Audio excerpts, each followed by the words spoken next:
ផែនដីអើយធ្វើបាបខ្ញុំម្លេះព្រះអើ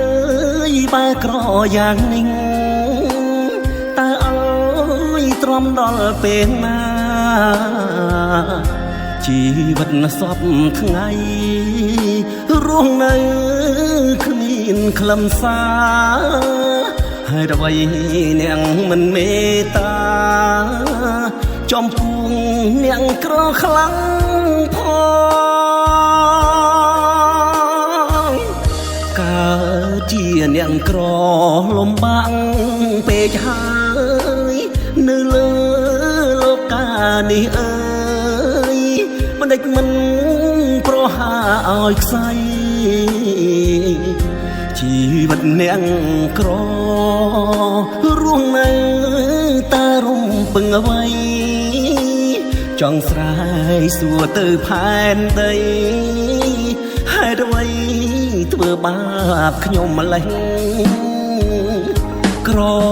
ហើយខ្លួនឈឺហើយបងចង់តែ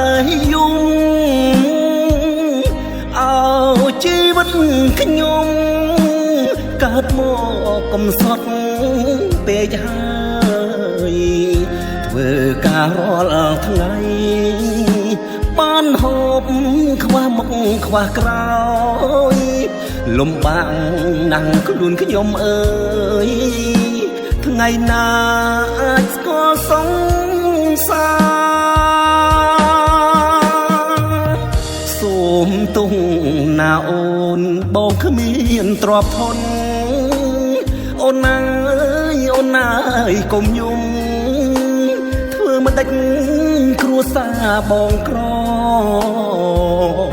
ខំប្រឹងរកប្រាក់រស់នៅសាងអំពើល្អទោះបីគ្រួសារបងក្រ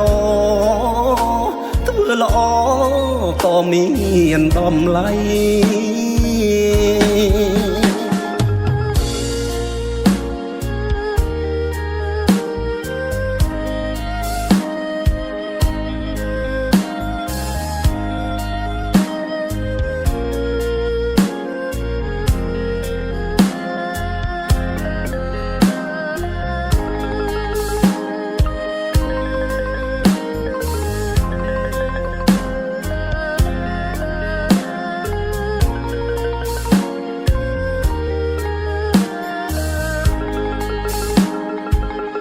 ក្រ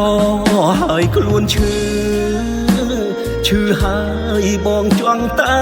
យំអោជីវិតខ្ញុំកើតមកកំសត់ពេកហើយធ្វើការរាល់ថ្ងៃបានហូបខ្វះមុខខ្វះក្រោយលំបាកណាស់ខ្លួនខ្ញុំអើយ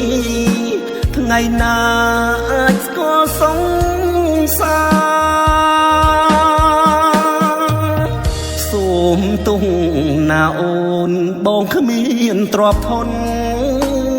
អូនណាយកុំយំធ្វើមិនដេចគ្រួសារបងក្រខំប្រឹងរកប្រាក់រស់នៅសាងអំពើល្អទោះបីគ្រួសារបងក្រធ្វើល្អក៏មានតម្លៃទោះបីគ្រួសារបងក្រធ្វើល្អក៏មានតម្លៃ